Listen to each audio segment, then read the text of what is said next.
Hey guys, Urban Combat Survivor here. This is a video response to a video response that I did, and anyway, there's a conversation going back and forth between myself and Shall Not Be Infringed. It's basically about property rights and the effectiveness or ineffectiveness of laws where that's concerned. Um, Back to Shall Not Be Infringed. I think it's funny that you had my video up and you were taking notes. I do the same thing, so good to know I'm not the only one.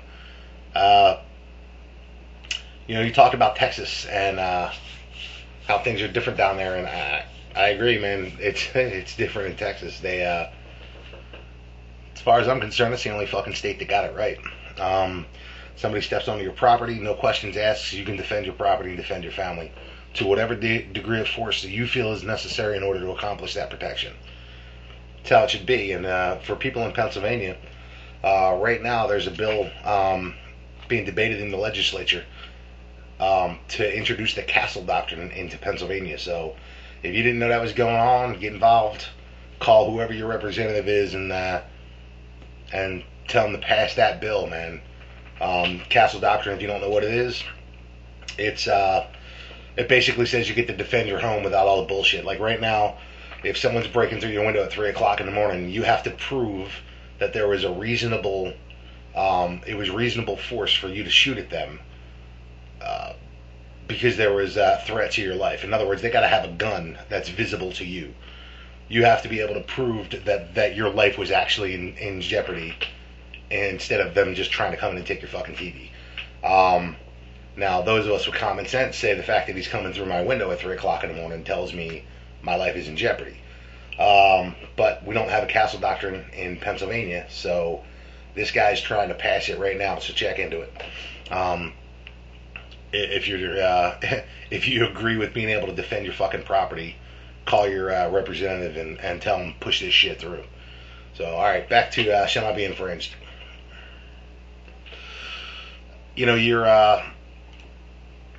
The example you gave. There's a couple of questions with that. Yeah, it went that way in the example that you gave. That guy did what he did and it worked out. But just follow down that road a little bit. Let's shift gears just a little bit into the hypothetical of what could happen. What if that had gone the other way? I mean, any of the other possible roads in that could have been disastrous for the homeowner. Yeah, he owns that house, he owns that dock, it's his property, and he's got the right to defend it if the laws are right. But it sounds like the laws in your state suck ass too, so that's not the case. So what if that guy had gone out there, things had gone differently, and those guys in the boat did something stupid and he wound up shooting them, one or both of them. And then since you don't have the same laws there that you have in Texas, the guy was charged. He's charged with murder, single murder, double murder, whatever, however it worked out. Or what if one of those guys, would have shot him instead? I mean, yeah, they were using birdshot, but at close range, a birdshot will still ruin your day, even if it doesn't kill you. It'll probably kill you at that close, but or what if they said, all right, no big deal, and they got in that boat and they left and decided. 2 days later they're drinking and they go, you know what, fuck this guy. Let's go back and show this fucker who he's dealing with. Let's go back and teach this guy a lesson. So there's a million different ways that could have gone wrong, but in the situation we're in right now, basically, unless you're in a state that has a Castle Doctrine and stand your ground doctrines,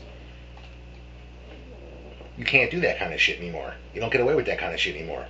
That guy today, if the cops were called, yeah, the two assholes in the boat, they'd probably get a fine. But the guy who went out there with the shotgun, he'd get locked up. He'd get charged. Common sense says he was in the right, but if the law doesn't say that, then he's not, and he's going to get charged, and that's my problem. What I'm saying about this whole law thing is that, in my opinion, there should really only be laws that do two things. One is to protect the rights of the citizens, and the other one is to limit the government and tell them what the fuck they can't do. If you ever read the Constitution, the whole thing is about what the government cannot do. That's what the whole thing's about. It's the point of it is to protect us from the government, to protect us from tyranny. So, yeah, laws are necessary, but the laws have to make sense. The laws have to work for us, and the laws have to, they got to be simple. They got to be written in a way that, look, the example you gave, the guys you were talking about, first, they had a sense of entitlement. That's a social problem that we have in this country. And it's one, I talk about it in a couple of my videos, where the hell's that sense of entitlement come from? But in this example, it doesn't matter where it comes from. What matters is that they have it. They felt entitled to be on that guy's dock, and they were playing fucking word games. Like everybody nowadays is like some slimeball, sleazy lawyer from a bad movie. They're all looking for fucking loopholes and word games in laws. Well, because of maritime law, I don't have an anchor, so I can use your dock, sit here and shoot at your fucking house. They were playing lawyer. Everybody has this, that goes with that entitled mentality.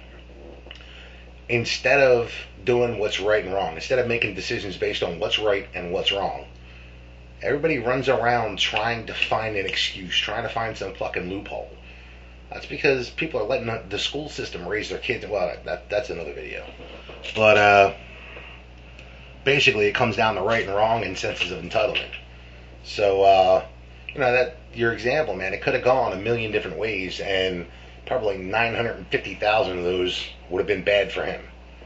So, yeah, it worked out for him that time, but if you put effective laws on the books, like a castle doctrine law, that says your property and you get to protect it, and everything on it is yours. All right. That makes sense. So Texas is an example where this is concerned, at least, and fucking a lot of other ways too, of what happens when the laws make sense. So, yeah, I mean, I know, yeah, you do kind of come across as an anarchist sometimes. I know you don't think that way. I know it's just it's your presentation of what you're against. People talk about what they're against. If you talk about what you're for, fuck, nobody's watching. It's not interesting, right? So, I guess in the end, I know you're not an anarchist. In the end, I think what it comes down to is we're all trying to find that middle ground where shit just makes sense. And it seems like the more complex the legislation is, the more complex the law is, the less it makes sense. Because, let's face it, if any law or piece of legislation requires more than a couple of paragraphs, 80% of that shit is not about the main subject anyway. And I think I mentioned in one of my other videos, if it was up to me to redo, I would take the Constitution and the Bill of Rights, and I mean, if I had just carte blanche to do whatever the fuck I wanted, I'd take a pair of scissors, I'd snip off everything after the 10th Amendment, and I'd start right there. 11th Amendment of the Constitution would be that no amendment, bill, or in general piece of legislation can ever even be considered, debated, much less voted on. That the average American cannot sit, read, and fully understand to a reasonable degree in 30 minutes or less. That'd cut out 95% of the bullshit right there. The 12th Amendment that I'd add would be that any bill, amendment, or piece of legislation can only have one main subject, and that everything in that piece of legislation has to pertain directly and immediately to that core subject. That would stop all that bullshit fucking add-ons, peripherals, all the little earmarks and pork shit they put on the end of these bills. That would stop all the little special interest sneak-ins that go on. And then, reconstruct anything after that needs to be picked up that was after the 10th Amendment. You debate that shit and you make it match those two things. So, your example is a great one. It's a great example of how it used to be. It was just expected that people would react with common sense, and if they didn't, they'd get a fucking knock on the head. It doesn't happen anymore, man. We need to get back to that. So anyway, I think I went a little off topic here. I kind of meandered and I jumped into rewriting the fucking Constitution. But anyway, so Look, your example is great. You're thinking solid,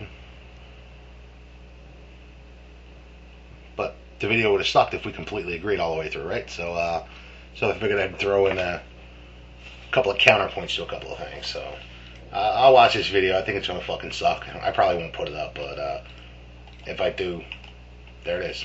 Urban Combat Survivor. Signing off.